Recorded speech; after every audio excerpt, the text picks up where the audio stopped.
ఎమ్మెల్యేలను కొనే సంస్కృతి కాంగ్రెస్ పార్టీకి లేదని ఆ పార్టీ సీనియర్ నేత కచ్చల కాంతం స్పష్టం చేశారు. కేసీఆర్ నియంత పాలనలో నలిగిపోయిన పీఆర్ఎస్ ఎమ్మెల్యేలు స్వేచ్ఛ కోసం స్వచ్ఛందంగా కాంగ్రెస్ పార్టీకి వస్తున్నారని చెప్పారు. రాజకీయ అవగాహన లేని మహేశ్వర్ రెడ్డికి కాంగ్రెస్ పార్టీ గురించి మాట్లాడే నైతికత లేదంటున్న కచ్చల కాంతతో మా ప్రతినిధి Harish face to face. Congress పార్టీలోకి వలసల పరంపర కొనసాగుతుంది.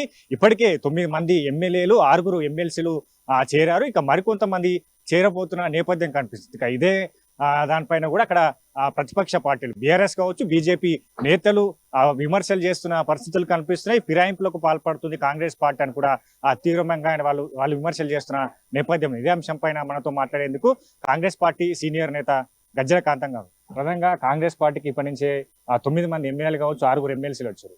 దీనిపైన ప్రధానంగా ఇక్కడ కేటీఆర్ కావచ్చు, ఇక్కడ బండి సంజయ్ కావచ్చు, కిషన్ రెడ్డి విమర్శలు చేస్తున్నారు. ప్రధానంగా కేటీఆర్ కి సంబంధించి కూడా ఒక ట్వీట్ చేశారు. రాష్ట్రంలో ఆర్ఆర్ ట్యాక్స్ మితిమీరిపోయింది. ఏదైతే ఆర్ఆర్ ట్యాక్స్ సంబంధించి కూడా ఇప్పుడు ఎమ్మెల్యేలకు రాహుల్ గాంధీ ఎంత ట్యాక్స్ విధిస్తుండు, కాంగ్రెస్ పార్టీలోకి వచ్చే వరకు ఎంత ట్యాక్స్ విధించబోతున్నారు? అది కేటీఆర్ అంటోడు ఆయనకి అవగాహన లేదు. అవగాహన లేనటువంటి మాటలు మాట్లాడుతూ మొదలు మీరు కాంగ్రెస్ పార్టీ ప్రజాస్వామ్య పరిపాలన జరుగుతుంది, ప్రజల కోసం పనిచేస్తుంది. ఇది ప్రజాస్వామ్య పద్ధతులు కాంగ్రెస్ పార్టీలో ఉంటాయి. ఈ ప్రభుత్వము ప్రజల కోసం పనిచేస్తుంది అనే ఆలోచనతోనే ఎమ్మెల్యేలంతా ఒక నియంత పోకడాల కింద ఉండకూడదు.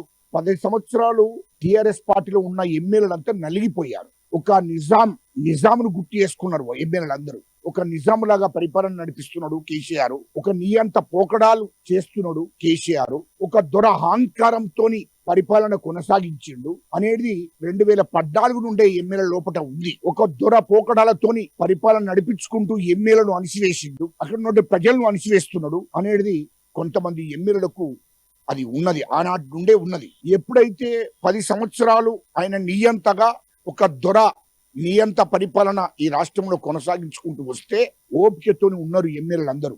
ఈయల్లో గడిని బద్దలు కొట్టి ప్రజా పరిపాలన తీసుకొచ్చుకున్నారు. కేసీఆర్ కబంధ అస్తాల నుంచి తెలంగాణ విడుదలైంది. ఒక కబంధ అస్తాల నుండి తెలంగాణను విముక్తి చేసుకున్నారు ప్రజలు. అది కాంగ్రెస్ ప్రభుత్వాన్ని ఏర్పాటు చేసేది. కాంగ్రెస్ ప్రభుత్వము ప్రజా పరిపాలన చేస్తున్నది, ప్రజల కోసం పనిచేస్తున్నది, ప్రజాస్వామ్యం కాంగ్రెస్ పార్టీలో ఉన్నది అని ఆలోచన చేసి ఎమ్మెల్సీలందరూ కాంగ్రెస్ పార్టీకి వస్తున్నారు. సోనియా గాంధీ గారు, రాహుల్ గాంధీ నీతి నిజాయితీ నుంచి చేస్తున్నారు. తెలంగాణ ఇచ్చిన తల్లి సోనియమ్మ అని వస్తున్నారు. ప్రజా పరిపాలన జరుగుతుందని ఆలోచన చేసి వస్తున్నారు.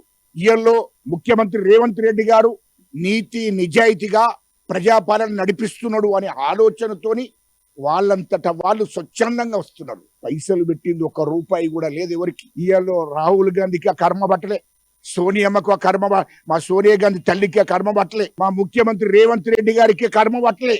ఎవరికి కూడా ఛాయ్ కూడా తాగించలేదు.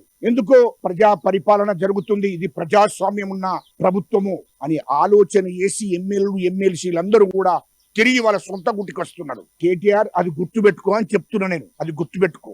మీలాగా 2014లో 2018లో ఎమ్మెల్యేలు కొనుక్కోలే. ఆ కొనవలసిన కర్మ కాంగ్రెస్ కు లేదు, ఆ సంస్కృతి కాంగ్రెస్ పార్టీ లేదు. 2014లో ఆ చరిత్ర మీకుంది కేటీఆర్. మీ అయ్య కేసీఆర్, మీ బావ, నువ్వు ఎమ్మెల్యేలందరినీ అధికారాన్ని చూపించి డబ్బులిచ్చి కోట్ల రూపాయల డబ్బులు ఎమ్మెల్యేలకు ఇచ్చి తెలుగుదేశం ఎమ్మెల్యేలను, కాంగ్రెస్ ఎమ్మెల్యేలను కోట్ల రూపాయలు ఇచ్చి కొనుగోలు చేసిన సాక్ష్యాలు కూడా ఆనాడు మీ పార్టీలకు వచ్చినటువంటి ఎమ్మెల్యేలే చెప్తారు. ఇప్పుడు మీరు ఎంత కొన్నారో వాళ్ళే చెప్పడానికి సిద్ధంగా ఉన్నారు. మీరు టీడీపీ ఎమ్మెల్యేలు, కాంగ్రెస్ ఎమ్మెల్యేలు ఎంతమందిని కొన్నారో అది తెలంగాణ ప్రజలకు తెలుసు.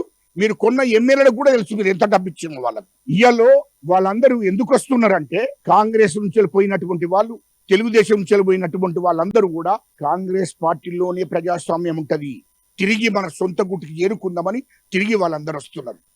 మహేశ్వర్ రెడ్డి, బీజేపీ ఎల్పీ నేత మహేశ్వర్ రెడ్డి ఏదైతే పాంచినాయ్ పేరుతో కూడా కాంగ్రెస్ పార్టీ ఫిరాయింపులకు పాల్పడుతుంది, ఈ ధనాన్ని అంతా కూడా అధిష్టానానికి పంపుతుందని ప్రధానంగా ఆయన ఆరోపణ చేస్తున్నాడు. ఇలా ఏం చూస్తారు? ఆ మహేశ్వర్ రెడ్డి అనేటువంటి రాజకీయ అవగాహన లేదు. వానికి అవగాహన ఉంటే ఇట్లా మాట్లాడాడు. బీజేపీ వాళ్ళు ఎవరైనా కిషన్ రెడ్డి గారు గాని ఇంకెవరైనా గాని మాట్లాడే ముందు మీరు ఆలోచించుకోండి. బీజేపీ వాళ్ళందరూ కూడా మీరు కూడా నీతులు చెప్తే ప్రజలు నవ్వుకుంటారయ్యా. ప్రజలు నవ్వుకుంటారు, ఎమ్మెల్యేలు నవ్వుకుంటారు. ఎందుకయ్యా మీరు ఈ నీతులు చెప్తున్నారు? మీరు నీతులు చెప్పుడేనావే? మహేశ్వర్ రెడ్డి నువ్వేమే బాబు, నీకేం తెలిసే? తోకా తెలియదు, తొండని తెలియదు.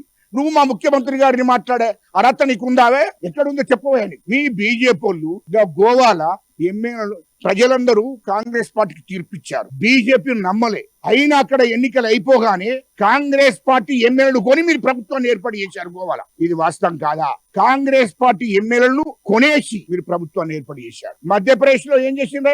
100 కోట్ల రూపాయలు ఇచ్చి ఎమ్మెల్యేలు కొని మీ బీజేపీ ప్రభుత్వాన్ని ఏర్పాటు చేసుకున్నారు. ప్రజలు మీకు పట్టం కట్టి రాబోయే మధ్యప్రదేశ్ లో కాంగ్రెస్ ఎమ్మెల్యేలను 100 కోట్లు బేరం చేసి తీసుకొచ్చి ప్రభుత్వాన్ని ఏర్పాటు చేసుకున్నారు. అది మీ సంస్కృతి. రాజస్థాన్ లో కాంగ్రెస్ ఎమ్మెల్యేలను 100 కోట్లు పెట్టుకొని మీరు ప్రభుత్వాన్ని ఏర్పాటు చేసుకున్నారు.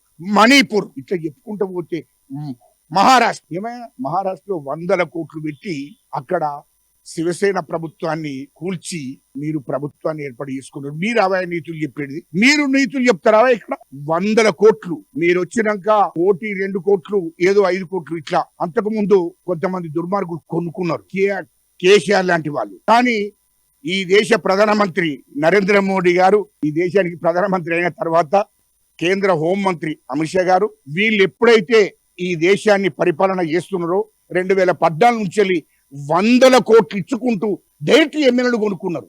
ప్రజలందరూ కాంగ్రెస్ పార్టీకి ఓట్లేసి కాంగ్రెస్ ను ఎన్నుకుంటే ఆ ఎమ్మెల్యేలందరూ కొనుక్కొని మీరు ప్రభుత్వాలను ఏర్పాటు చేశారు. ప్రజా ప్రభుత్వాలు కావు, మీ ఎమ్మెల్యేలు కొనుగోలు చేసి ప్రభుత్వాలను ఏర్పాటు చేశారు. ఇది వాస్తవం కాదా? 8 రాష్ట్రాలలో మీకు ప్రజలు తీర్పు ఇవ్వలే, కాంగ్రెస్ పార్టీకి తీర్పు ఇచ్చారు. కానీ కాంగ్రెస్ పార్టీ ఎమ్మెల్యేలు కొని మీరు ప్రభుత్వాలను ఏర్పాటు చేసుకున్నారు. మీరు నీతులు చెప్తే ఎట్లుంటదా? ఎంత గలీజు పాడవుతుందా? సంసారి సంధిలో వంటనట ఇంకో లెవెలో రచ్చకెక్కిందట. ఇది ఆ మాట నేను అనకూడదు, మంచిది కాదు.